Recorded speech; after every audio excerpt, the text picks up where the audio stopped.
Welcome back to Lanterne Rouge Cycling Podcast, brought to you by our show partner, Join Cycling, the best adaptive training platform on the market. We have the Critérium du Dauphiné, stage 6, the first stage of the weekend, the middle of 3 mountain stages. And I thought this was, and I still do, the hardest one, 155 kilometers long. And in that 155 Ks, 4,300 meters of climbing. Very, I don't know what, 20 Ks of valley, 30 Ks of valley in the whole stage, and steep climbs too. Col de Cézille, which is about 20 kilometers of climbing at 6%. Arrache, 6K, 7%. Ramaz, 14K, 7%. That's quite long, and steep sections too.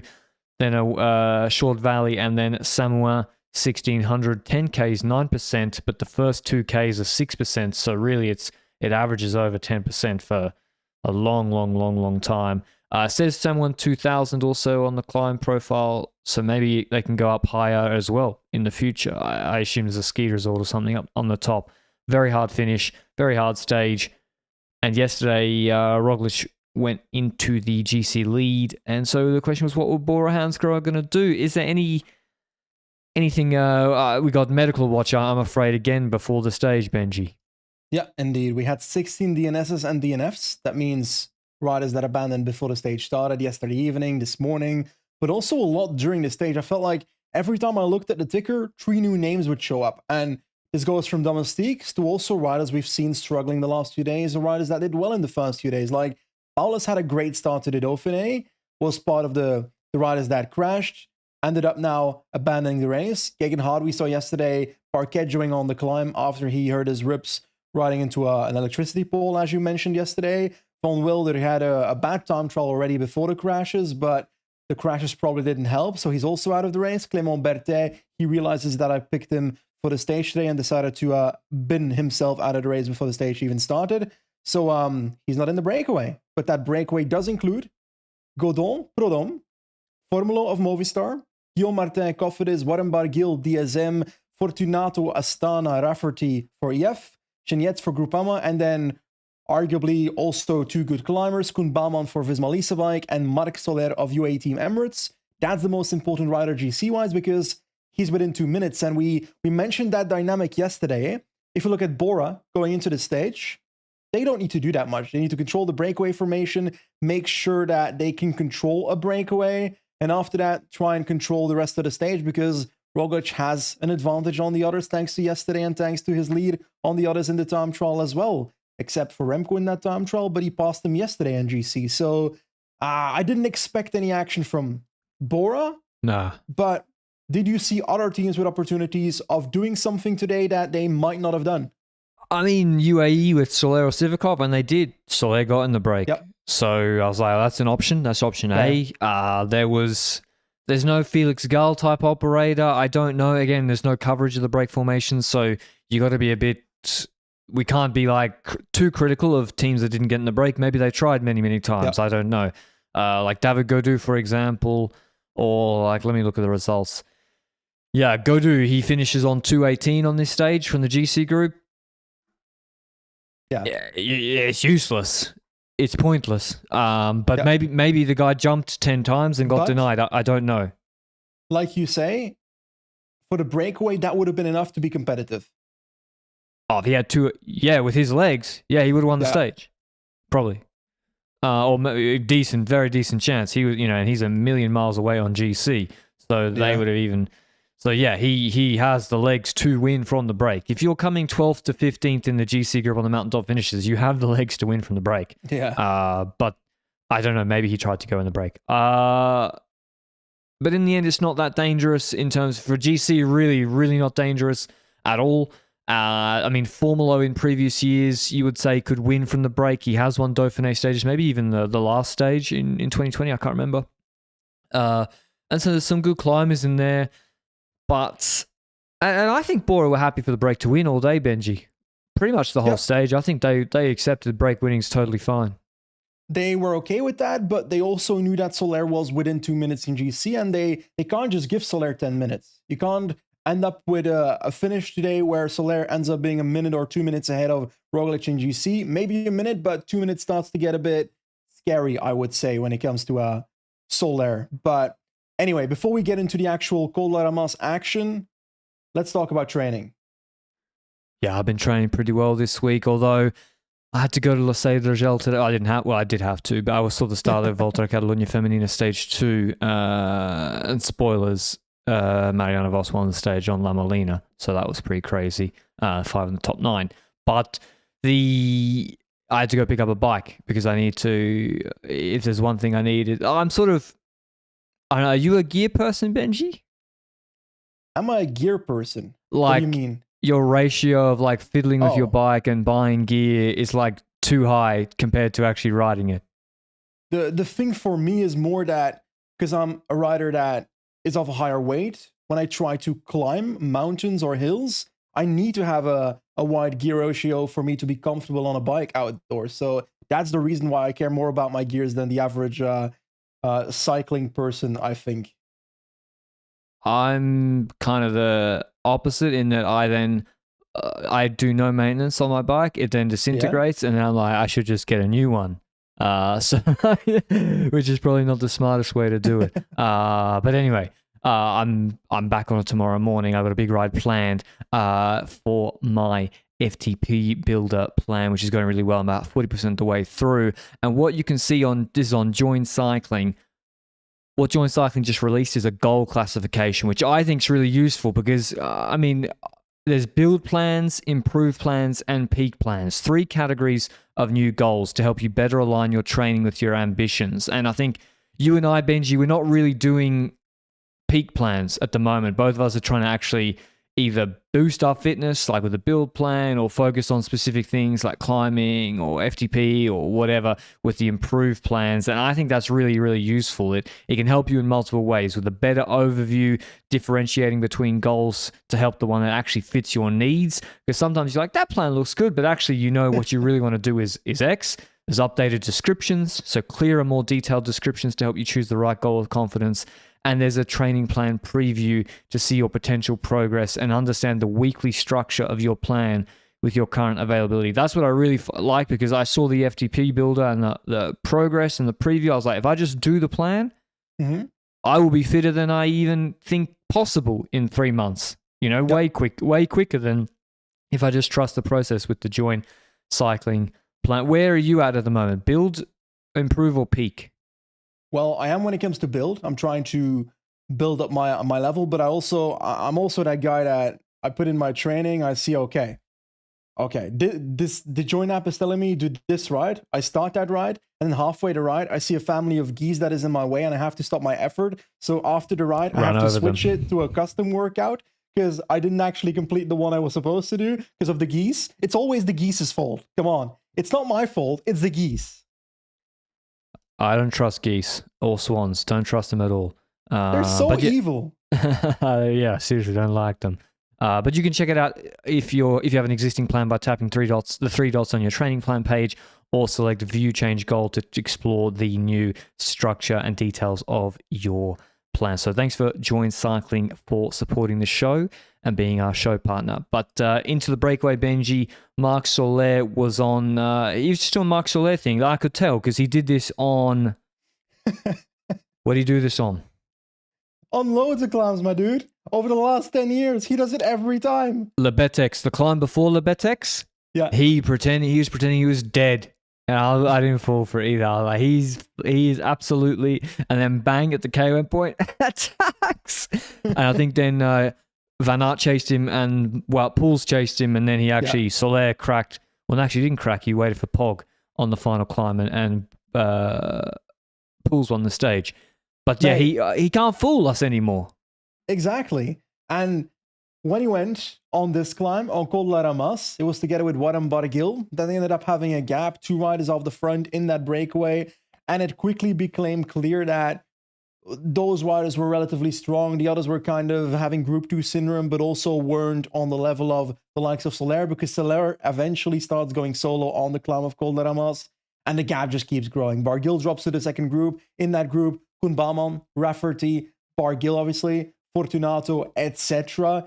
And I was thinking, okay, if these guys keep rolling through like this, because like it goes like this: rider 1 is at the front, Rider 2 goes to the front, but by the time he goes off the front, Rider 3 is kind of late when it comes to relaying towards the front.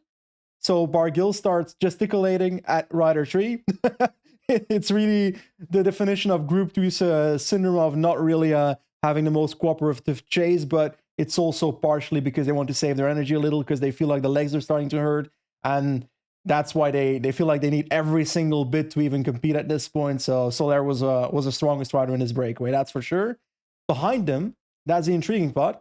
BORA's at the front. Nico Dens is pacing in the peloton on the climb. The gap while Nico Dens is pacing expands from, let's say, 4.5 minutes to 5.5 minutes, I think, during the climb, I would say. It starts expanding. Let's be honest about it. Soler is a better climber than Nico Dens. I think we can all agree on that sentence. And just before the top, we do see a change. Nico Dens going off the front and Jungels taking over. But not too much happens on the Ramos climb, in my opinion, outside of like the abandonments I've spoken about earlier on the podcast. But it's in the descent that something happens, where in the peloton, Sivakov drops, and a few riders have been having trouble with descending this week, partially because of the descents being sketchy, but also probably the crashes influencing them, being a bit more on their toes, etc. But Sivakov drops, loses about 35 seconds. Pollard is waiting for him, starts spacing in that group. Dens is also in that group after he was dropped on the climb as well. And I'm thinking, what is Sivakov these days? He was fantastic last year when it comes to the Italian classics. Really good, in my opinion. He's had a weird evolution over the years, no? Because I swear this man was on the BMC development team, and in my memory at least, single-handedly made that team evaporate, disappear, because he jumped from the BMC development team, not to BMC, but to Team Sky back in the day. Yeah. And BMC development team was like, what the fuck? We just Well, spent all this shut money. it down, right, then? Oh, yeah. We spend all this money and all this time prepping these riders in our dev team, and they're all disappearing. And Sivakov was, I think, the nailing the coffin for that team to be willing to do that. And from that point onwards, he was on Team Sky, and in 2022, I vividly remember him pacing really well as super domestique, basically, in that stage, because he could have done a strong own result in the Dauphiné, I think. And then he had the Tour de France in 2020 and 2021, where he crashed a lot, right? Yeah, he crashed in Nice in the these fucking brakes. Is that the Tony Martin T-pose stage? Yeah, there was a Tony Martin where everyone crashed, and poor old Sivakov's on rim brakes, trying to brake in soap on the rims. So he wasn't stopping. But yeah, it's it can go one of two ways. Like George Bennett moved to UAE and probably wasn't as good as at Visma.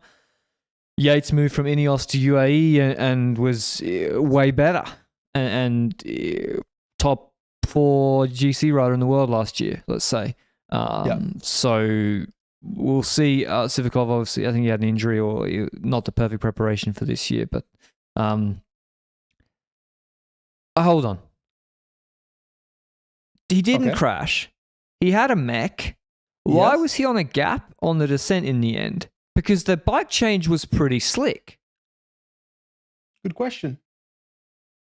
That's what I couldn't figure out. Maybe he was unlucky that because he was at the back, there was a split ahead of him, and then that created it. I don't know, but anyway, Polo has to drop back, and there's just a lot of stress. And he's also, the bike didn't really fit him that well, Arietta's, whoever it was. So I think he was also not wanting to push it too much. Samuel and Benji, I called it. I was napping. I'd called it. I was like, Soler has it. 420. No way they're catching him on a 35-minute climb with a 420. He's a good rider. He lost way less than that yesterday. And I thought he had it. He was looking good initially. BORA come to the front. They lose numbers. Dens and Jungels are immediately gone. And it's Sobrero pacing, I think, for a brief period of time. And I was like, why would BORA go quickly? Why? Like, there's no need. So they've also got the Soler GC situation completely under control. We see Koos, he just pulls up. He doesn't push it. Haig starts dropping though. The gap's quickly though down to 320. I do want to talk about that. Like, Koos not pushing here, for me, that's not a great sign either. Like, you would want him to be good on at least one of the mountain stages in this race. And yes, this is 1 week Sepp Kuss. We've spoken about it. He's probably going to be good at the Tour de France eventually. I'm not too worried about Sepp Kuss, but it's hard to see it as, you know? Yeah, because even like as I said, you know, okay, he's had shocking TTs in the past in the Dauphiné, or he's been on the wrong side of a split on a punchy stage on stage 1 and lost 30 seconds, which you're like, oh, you know, GC rider wouldn't do that. But then when it does come to the weekend in the Dauphiné, he's in the break, or he's getting dropped by Pudun on La Plan or whatever it was. So yeah, it was La Plan. So yeah, he ain't even on that sort of level. He's not inconsistent. He's just not in good shape. It seems to be. So that's a concern for Visma. It's not just Van Baarle and Kruijswijk out. The main lieutenant, winner of the Vuelta, not looking good. But it's important to talk about the period they have to get to that level, because Visma does not need Kuss to be at his best on the first week of the Tour de France. They need him to be at his best from, in my opinion, stage 11 onwards. I mean, they do the fucking Galibier on stage 4. Yeah, but that's one stage compared to multiple mountain stages following each other in the last 11 days. And last year, stage 5, stage 6 was super hard. Yep. Marie Blanc, Tourmalet, Coulthard. So I kind of agree with you. I do agree with you that week 3 is where the big mountains are obviously placed on the route.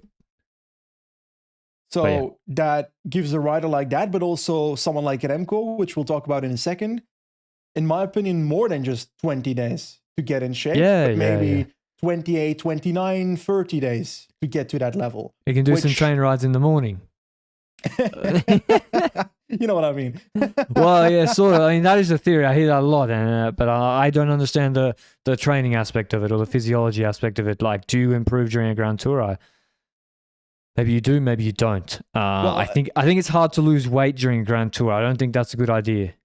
I think it's more from an aspect of if you've had a limited amount of time from an injury to get back to a level, then you have extra time to build because you're basically training in a Grand Tour, if that makes sense. True. And the early stages suit Remco, even in this shape, I think he'd be there on those Italian stages. Anyway, have we spoken about Remco, Benji? No, we've not spoken about Remco. Speaking of which, he gets dropped off the pacing of Sobrero, and then or maybe it was when Hindley started. I don't know. They didn't show the exact change, but certainly he starts going to the back with Sivakov. They're dropped, and Hindley goes to the front. He starts driving it. And so that was... Yeah, also this was different to yesterday.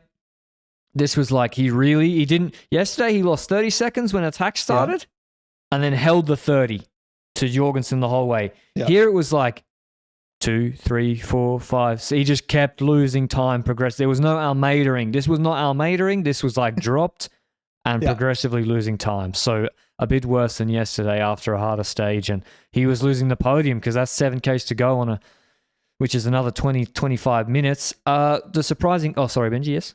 I was going to talk about the surprising thing indeed, because we've spoken about the mythical GC riders yesterday, the unicorns of Lascano and Derek G, but another one popped up because Joshua Tarling was in the group when there's like 10 people left. That was crazy. That was really crazy. That man is significantly higher weight than a tiny climber. I think Tarling is like a special rider in terms of... I think he's a bit of a unicorn because he really, really can't sprint. Like, he really has no snap for his size. Like, you've seen... What was that classic race? He attacked Benji and everyone was like, are you attacking? Because he was like going... Vroom. Like, he just is like 500 watts. But is it kind of like Lascano then? I think he's similar to Lascano. He looks bigger. And yeah, he's a special rider because in that having no snap, I then think, well, that means, can he be like a multi-mountain? Is he like Castroviejo, but like XL Castroviejo, XL Bully Castro? Yeah. he's a really, really special rider, and this is just the beginning. So crazy to see him there. And that makes you think, like, what GC could he win? Could he win the problem is his snap then for GC, but could he win a Tour de Suisse with a lot of TT? I keep telling but you. Pologne, you got to be explosive. Oh, the peloton can win Pologne, according to me. Yeah. Except Almeida, that winless fuck, and then he won. We said he won the race and 2 stages next week in 2021 maybe. But I think a Tour de Suisse route one year with a lot of TTKs, Tarling might be able to win Tour de Suisse, or definitely podium Tour de Suisse. So can't wait to see how he develops. But anyway, he's there. He eventually does drop, so I don't want to overrate the pudding too much. He does top 10 the stage, but still. Hindley's pacing, and then Ciccone, Benji. I think I've become a Giulio Ciccone stan, a super fan. Really? Yeah. He is like, he just gives it a crack. No teammates. Attacked yesterday behind Vlasov. Today, Bora got 2 domestiques. One's a Grand Tour winner. One's a Romandy winner and multiple podiums on GC World Tour. Vlasov sitting there, and Ciccone's like, I'll attack you. I was like, yeah. And it cracks Hindley. it's like, yeah, so good. It's like the kind of rider where you're torn between your heart and your head. As in your head is saying, ooh, this might not be a good time to attack. And your heart is saying, yeah, ciclismo, you know? yeah. It's just like, because if he doesn't do it, Bora, by the way, Bora do everything perfectly. Yep. Why would Bora? They're not going to increase the pace from here. They reduce it to 10 guys. They set a steady pace. And then Soler could have won the stage. We'll go back to Soler. Soler could have won the stage. I don't think this was Bora chasing him necessarily. Yeah. Soler he full bonked. He was going sideways on this climb. He looked like pale. He completely cracked. He lost 7 minutes almost total on the climb, which is not his level. So he clearly blew up. Yeah, but you're saying 7 minutes losing time, but I don't think you can count the time after dropping from the GC group either, because then you're like, then again, he might try to keep himself relatively in GC, but I think he should have stuck with Buggy. Potentially. I think if you go 30 seconds slower on Ramaz and you have the help in the valley, you earn it in the valley, and then you're fresher for the final climb. But it's Soler, so we want to see this. Remember he had on the Angler stage last year, glorious stuff. Glorious stuff. Let him cook. Let him cook, yeah. I want to bring it back when Ciccone did that move. That does mean that Hindley goes off the front end and Vlasov takes over. So we're now seeing Vlasov's really... With 15 minutes left. Yeah. Really pull that tempo. And like you say, it's not to chase down Soler, but he's the collateral of Bora trying to keep a tempo that's high enough for others not to be able to attack Roglič, because their aim is getting Roglič as close to the finish line as possible without being attacked, to the point that they can maybe even get him to the sprint. Because let's be honest about it, Roglič can deliver that sprint. We've seen it before. So I think Soler is just collateral at this point, and I don't think they'll mind that they catch Soler and that the stage win is up for grabs, but I think that's what we see there. But we see another attack with 4 kilometers to go. At that point, Soler has 1:30 roughly. Butrago goes, Vlasov gradually closes. It's like, on one end, I'd say gradually close, but it's also at a high enough tempo that it will make people suffer in the back. That makes sense? Oh, yeah. Like the group was progressively, people were looking, like Lascano was looking a bit on the ropes. Javier Roma, he used to be a triathlete. He's a latecomer. He's a really nice rider. He was on Astana. Really, really good rider. Just mark him down as a climbing rouleur, but he was there for Movistar. So Movistar got 2 big boys climbing well, but you can see they're on the ropes. When Vlasov accelerates, you can see they're on the ropes. And Vlasov, I think, Vlasov's the top 3 strongest rider in this race. I don't even think that's controversial. But like, he is. He's so strong. I fully agree. And first thing, I think the term super domestique is being thrown around too easy in cycling sometimes, to the point that a rider like Castroviejo, to me, is not a super domestique. A super domestique is the type of rider that has his own chances of setting a really good result, but gives that away to be the lieutenant, whatever you pronounce that, for a leader that is trying to win the race, which Vlasov, in my opinion, can't. Yeah. And it's Yates, it's Richie Port, it's maybe not even Bernal 2018. Froome for Wiggins. Yeah. It's like you are literally podium level almost yourself. Aramburu for Mas. Mas for Aramburu. But that's my first point. But my second point is also Vlasov looks amazing on this climb, but there was a moment in the stage itself where he was actually dropped from the peloton in a descent, and I don't know if that's related to the last couple of days of what happened, or whether that's a standard thing when it comes to Vlasov, because I think it is. I don't remember him being off the back of groups in the past. No, true, but remember he crashed on the Collado Omena descent before Covadonga in Vuelta 2021. I seem to remember maybe not the best descent. I also saw Pollitt yesterday looking very, very bad downhill, but he also was so injured that, well, not so injured, but like his hip looked bad the day before, so maybe he's just being ginger. Could also be a bit of a, don't know how to call this, but like PTSD from the last couple of stages of what happens in crashes, could call it crash, so can't blame him there. I don't know if Vlasov crashed in the crash we had the other day. I just assume everyone crashed that I didn't see on TV standing upright when they neutralized it. And that's how the stage. So after Buitrago then attacks, basically everyone accepts, Ciccone accepts, we're going to a sprint. Soler's caught, he cracks, we're going to a sprint. We see Roglič move from second wheel to fifth wheel behind Derek G. Maybe he was wanting to cover if there was an attack from Jorgensen, Ciccone, and G. The only people we could see maybe winning this stage were those guys, plus Roglič, because Lazcano, Buitrago, Romo, they were kind of hanging on a bit more. And there's also the Ineos boys, Benji, Dupluis and Rodriguez. I'll speak about them more in a second, but yeah, Dupluis is hanging on. And, it's easy to say at this point in the stage, we'll attack. But actually, like, I think Vlasov is setting such a hard pace here, and he is a top three rider in this race, that you're attacking what? Like Ciccone, honourable, romantic, whatever, but you're going nowhere. So even on 9%. And it levels off a bit at the end. And Julie, we go through a tunnel. Oya Lazcano attacks on the mountaintop finish. Yeah. It's responded to by Jorgensen. Ciccone's in the wheel of Jorgensen, and maybe Jorgensen could have gone just here. I don't think it affects the stage result, to be honest, if he jumped immediately to the left of to Lazcano, but he stops. Then Roglič as the bend, he times it perfectly. Absolute assassin.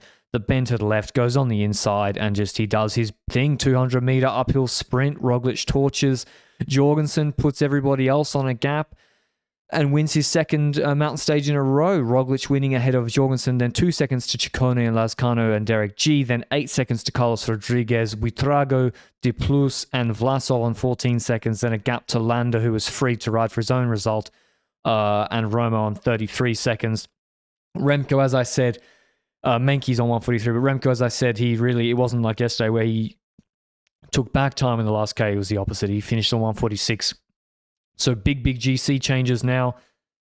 Roglič now with a 102 lead. So that's pretty comfortable, frankly, over Jorgensen. G moves on to the podium. Jorgensen moves into second. G moves on to third on 113. Jorgensen extends his gap a little bit to G. Actually important, because now, even if G wins tomorrow, that's not enough. Vlasov on 156 in fourth. Definition of super domestique, because he could be in third in this race, guaranteed. Carlos Rodriguez moves to fifth on 158. Remco drops to sixth, 4 spots, 215, just ahead of Dupluis. Lazcano on 220 with a gap of 34 seconds to Ciccone, who's just progressively making up time after his TT. And Landa moves into 10th on 351. Roma moves 20th to 11th on 437. So a lot still to play for. What are your takeaways from this stage, Benji? Roglič just does Roglič things. Like, there's not too much to read into it, really. After yesterday, Roglič does the expected. It's good to see that before the Tour de France, that confirmation 2 days in a row. So that's good. The team of BORA rode perfectly today, in my opinion. When it comes to other competitors, Jorgensen still confirming that he's on point. I'm of the opinion that externally, it's hard to have a grasp of the situation that Jonas is in. But in my opinion, Jorgensen should probably start as a bit of a backup leader at the Tour de France, just in case, because you never know when it comes to Vingegaard, from an external perspective, at least. When it comes to, G, Lazcano, I don't know what to say about it anymore. I did not expect it yesterday. I did not expect it today. I know that both were looking good in the run into this race. Both have been great riders of the last year and a half, but they keep amazing me to the point that I can't fathom what the next thing they're going to do is now. And the thing with G is, like, we've said the story yesterday, the man can top 10 the Tour de France, in my opinion. And in doing so, you can also go for stage. I think that combination of those two goals is a realistic one. Lascano stage is probably the one I'd aim for. But then, like, how is Mas feeling these days? Where has he been? Where is Mas? He's doing Swiss. Okay. He usually does the Dauphiné, actually. And I think he's gone 5th in the Dauphiné and actually attacked a couple of times before. He wasn't bad this year. 5th in Catalonia, 6th in Romandy, but it's also not something to shout about. It's not like he's got the results that would say, oh, he's a podium candidate for the Tour. Yeah. When they got Lascano and Romo here, the real GC leaders, right? Both looking for Lascano's looking for maybe top 5, probably not. And like, I think Ineos should try and keep that top. Well, with Ineos, you're looking at first, Rodriguez could get past Vlasov depending on how BORA have to play Vlasov tomorrow. You might as well try and even have the Plus just launch at some point with like 3 kilometers to go on the climb, just to put more into Vlasov so that Rodriguez might be able to pass Vlasov in GC. And Derek G, you're hoping that he crumbles, eh? I don't think they should do that. Because today, I think they should pace the stage. Why did they pace the Union Puerto yesterday, Benji? And then if you said to me yesterday... plan. What plan? Their plan yesterday was to launch early with the Plus, see what that does, and then have Rodriguez follow the others behind. That was the plan. I don't think yesterday was a problematic idea. I don't think it's problematic either. Yeah. But then the result, Roglič takes 17, 20 seconds on Rodriguez in that sprint finish. Does that concern you? Not really, because I don't think Rodriguez had a realistic chance of winning the Dauphiné in the first place, in my opinion. So like when Rog turbos away in the last 500 from Rodriguez, that's what Rog does. Yeah. Rodriguez has no snap. He's got the 400 watt limiter on him. So why then on the attritional stage and on Romandy they paced all day, cracked Ayuso for Rodriguez. And then today we have that stage. They got the team, Tarling, Freyler, Cuiado, Castro. It's the best. I'm jealous of that team, actually. Like, that's a crazy strong team to make a race hard. They don't pace. And then you have a sprint finish. Rodriguez gets capped again. I think it's partially because yesterday they go into that stage with the thought, okay, we don't know where we stand. We'll see where we land when we try the strategy. And after yesterday, they maybe feel like, okay, we tried something and it failed, even though I don't actually see that as a huge failure. They tried something. Yes, they didn't win the stage. Yes, they're not on the podium of GC, but it's a result you would expect, like you say, when Roglič making that move. Yes, I agree that doing a more proactive strategy today would have been more intriguing and probably would actually result in a better result, because even you're not only trying to beat Roglič, you're trying to make it harder so that on the big guys, big boys like Lascano and Lascano in GC is not really an issue for them, but Derek G, for example, you want to see if you can do something to him, but also when it comes to Remco, who was in GC in front of them. Now in the end, after the stage, Rodriguez has passed him, but if the stage is a bit harder, maybe they're both past Remco in GC already. So it's kind of like, I agree that they could have done more, but I also see another option is that if you don't want to go for that offensive strategy as a team on the stage itself, you can also just free Cuiado at that point. True. Cuiado in the break, he probably wins. You won on Gran Colombia last year. Yeah. So I agree with you. But I thought the big guys today were going to get killed. I really thought yesterday was like a special stage, and then today on the big multi-mountain stage, I thought the big guys were going to get killed. It didn't happen. I got to look at the data, but yesterday the data. When it comes to the data, yesterday we're talking about, what was it, 6.4 watts per kilo estimated for Roglič? I think it was a bit less. Like if we roughly estimate that, then it's difficult because like yesterday we've got a Unipuerto stage, today we've got a super hard stage, but if you look at the finish, which is a 7-man group that includes Lascano and G going to the finish line Yeah, after it can't have been 4,000 that plus hard. altitude meters. It can't have been that It can't hard. have been a top-level climbing performance. Like, it wouldn't Well, make it sense might for have that to be a been. top-level It climbing might have been performance. really fast, but then maybe the stage before was easy.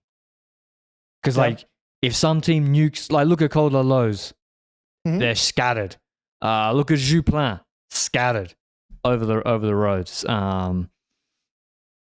So yeah, I was a little bit surprised, but BORA, I think BORA have really got it nailed down. I think they got some in the Pyrenees. We saw some pretty bad pacing mistakes on the Montbrouilly stage, and I think they got it pretty well dialed now, evidently.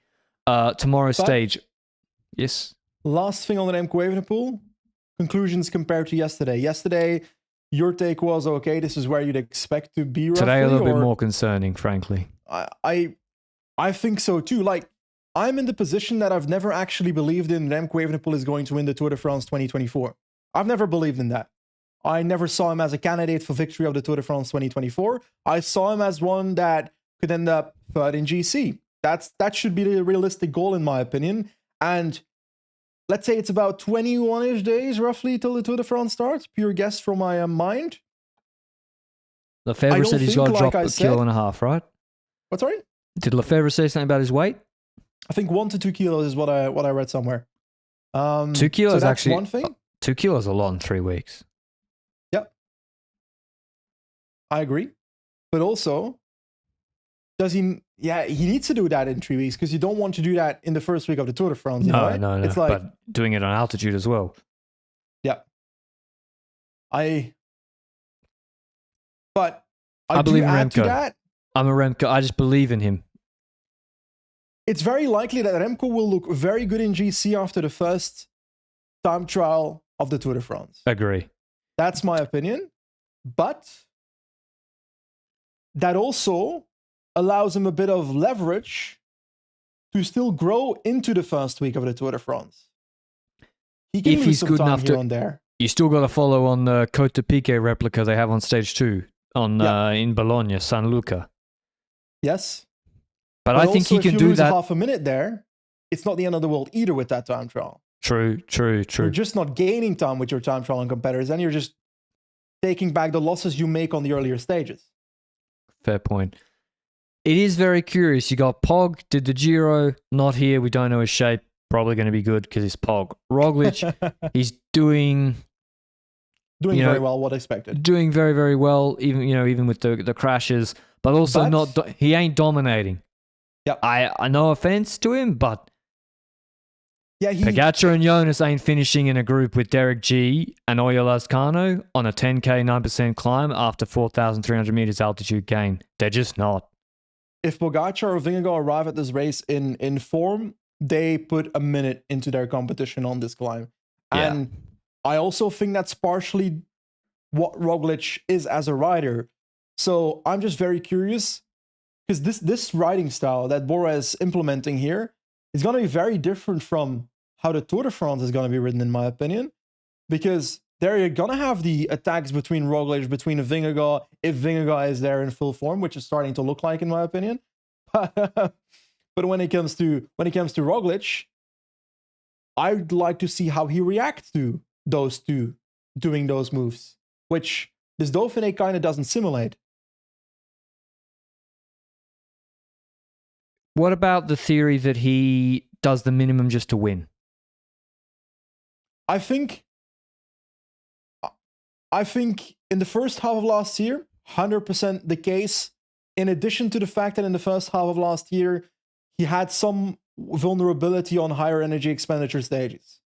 I also think that in this Dauphiné, he doesn't need to do more.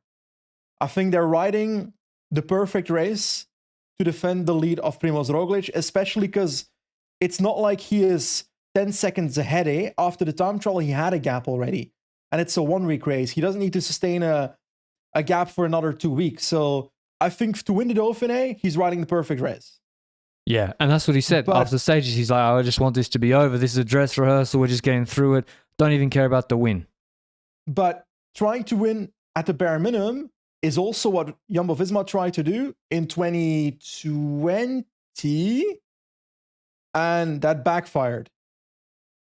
Because we criticized it for 2 weeks that they were doing that. And yeah. But then on Paris 22, they tried to kill everyone on the last stage, and he cracked, and Van Aert saved his GC when Yates rode away. I just don't think he's that rider. He's not that rider that can ride away with 50 kilometers to go every single time and make it happen every single time. He had that a few times, like in the Vuelta, for example, or that one Basque stage, but this is just who Roglič is, and that's not a bad thing. No, he wins a lot of races. He's probably going to win this GC in the most prestigious 1 week in the world. So with maybe 3 stages. So tomorrow's stage 160 k's from Ton to Plateau de Glières, which actually you'll remember if we're speaking about maybe passivity of Roglič. This is where the passivity was in 2020 Tour de France, where he basically gapped everybody without trying and then stopped back in 2020 on Glières. But it's a very it's got the gravel at the end. Richie Porte, I think, had a mechanical 3,750 meters elevation gain. Very steep climbs. This looks like a great raid stage because they start in the first 20 minutes with the Col de la Fourclaz, which is 7K, 7%, and the last 4Ks are 9.5%, which is actually very, very similar to Marie Blanc. That is a hard climb to start. Then 2 15-minute 5% climbs, then a valley, and then they do Le Salève, which is 12.2K, 7%. Fake news as well. There's 4Ks at 10% in there, more or less. And then another little kicker, false summit. Then a descent, more hills, and then Plateau de Glières, 9.3K, 7.3%. It also has a false summit, and then a little kick up at the line where there's the gravel. It's steep, though. There's a K at 14, 9, 11% gradient. So this is a very, very hard stage. And what do you think? Bora will just want to basically control and just the same as today, right? Just rinse and repeat. Why do anything different? Yeah, I agree with you. I think just similar strategy as today. Try and form a breakaway that's not super dangerous. Give the stage win to David Gaudu so that I'm happy because I'm going to pick him for today. You can pick him. Yeah, I'm going to pick David Gaudu. And I don't know, man. It's like Landa's now on 3 minutes 51. He's just going to try and finish top 10, I reckon. Remco is just going to ride his race. He's too close to try something, I reckon, and nobody will try to will allow Remco to go in the break regardless of his form. Wouldn't shock me if Soler tries again in the breakaway. Maybe Butrago tries to go in the breakaway. Is anyone going to try anything? I just don't see the plus or something going on the first kilometer today because the top 10 in the Dauphiné is probably something the plus wants at the end of the race. Okay, but Tarling and Kwiatkowski, if you're not going to pace, surely Tarling and Kwiatkowski in the breakaway. Free Kwiat, I'm okay. Like, I wanted to do it today. I wanted Kwiat in the break today. He won this stage. He did. He won this stage too. The flashbacks is too much from the 2022. Hand in hand with Carapaz, right? In Rosière or whatever it was. He won. Yeah. Okay, so Kwiatkowski has to go on the break. That's just like I think Prudhomme will mandate it, so that we have the historical parallel. And okay, that's I'm picking Kwiatkowski. You can pick Gaudu. I got Kwiat all day. I'd love to see Tarling in the break as well, and would love to see De Plus or someone trying something on that middle climb, but Turns? Which one? Oh, not Edward. Dylan. Yeah, Dylan. Imagine Edward Turns winning this stage. He was not bad. He's top 20 on this stage. He's in the race. Yeah, and the climbs fit better tomorrow. Yeah, they're not as long. He's better on 20-25 minutes than the longer ones, I think. Okay, so Jorgensen, I doubt he's going to do anything. He's also got no team to do anything. Yeah. So he just has to follow, I guess. And Ciccone, same story. Ciccone as well. Climb. He got no team to do anything. Pedersen's doing his best, but it is what it is. And I think it's up to Bora just not to drop a stinker and just to control it. Because unless Ineos, the only team that has two guys in the top 8, and also super strong domestiques, and Benji said they won't do it. And I've resigned. Benji, you know how I've sat here for 4 years and say they'll do it? They won't do it. I think so too. They should, though, because, like, surely if you make the stage hard, you can move Carlos ahead of G and Lezcano. No expectations for Seppi. After the last few days, it's hard to see it, but then suddenly he he didn't shows up and he's try. like, hello. So, wouldn't shock me if Seppi is in the break tomorrow, but I don't know. Rather not, because Godu needs to win. Godu versus Kwiatkowski. Can't wait to watch it. But hopefully it's an exciting stage. There are opportunities to do something, especially on the opening climb and the middle climb before Gliere, and you never know till it's over. You know, Roglič has looked very, very strong in the Tour of 2020, in Paris 22, and on the last stage, things can change very, very quickly. So it's not over till it's over, but someone's got to put him under pressure, and don't know who that will be. Okay, anything else from around the traps, Benji? We had Tour of Britain women. Exactly what happens, what we thought would happen did happen. Lorena Wiebes won the sprint. Kopecky keeps her GC lead, and that will be repeated tomorrow, most likely. In Dwarsdorf het Hageland, Lucinda Brand won a small group sprint ahead of Talita de Jong, who's actually had quite a nice season, and Caroline Swinkels. Is that the race that is going to disappear next year? I think so, yeah. I read something somewhere that a race with a similar name or that race would disappear next year because it might be Omloop van het Houtland.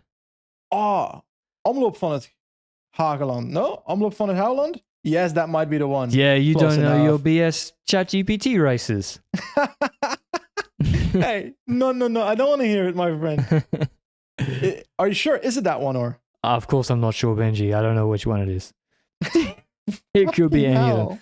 Omloop van het Nieuwsblad, for all I know. One of them is disappearing. We're bringing you the news. One of the races on the calendar is disappearing. Now we are. Luke says, so it is correct. Omloop Hageland, women's. Told you. I had to throw a little bit of a spanner in the works just to make sure you were sure.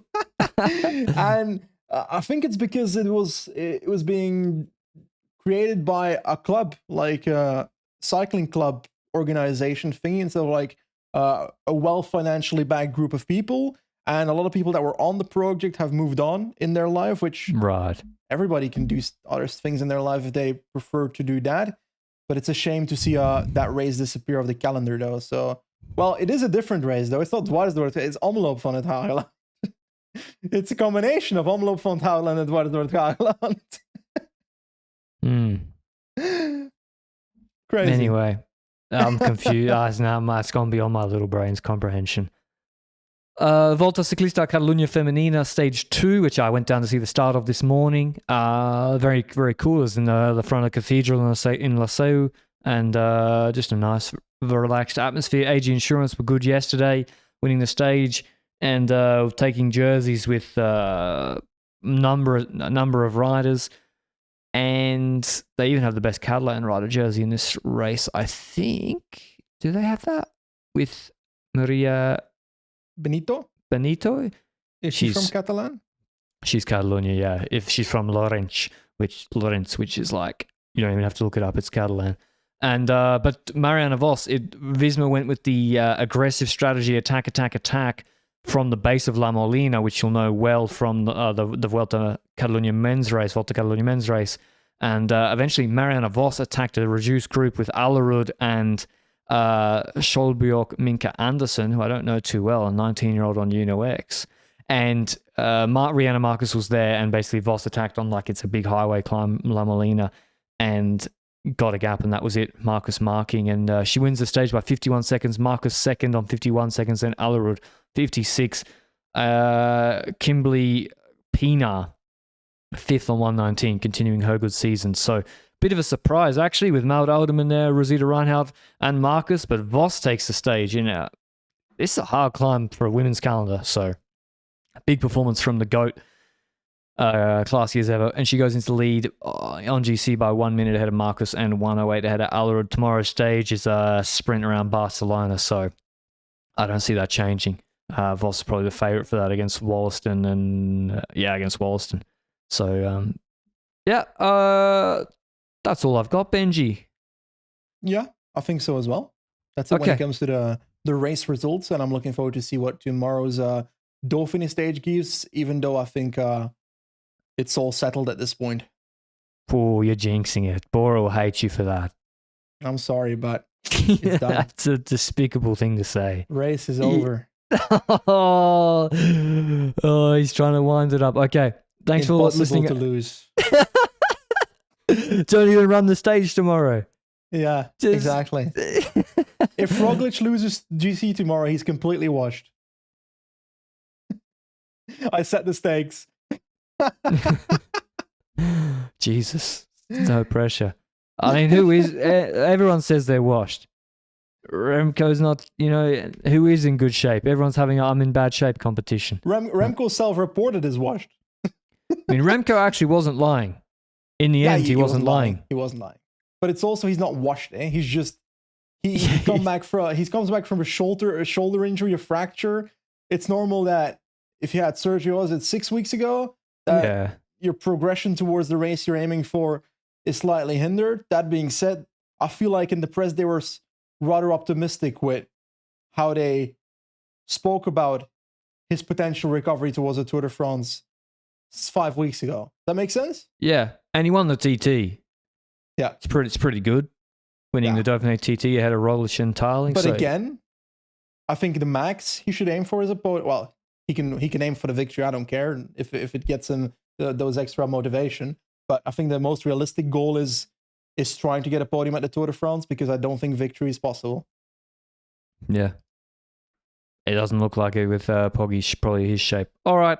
Thanks for listening. As always, we'll see you with the recap of the final Dauphiné stage tomorrow. Make sure you check out Join Cycling's training platform and plans down below, and we'll see you then. Ciao.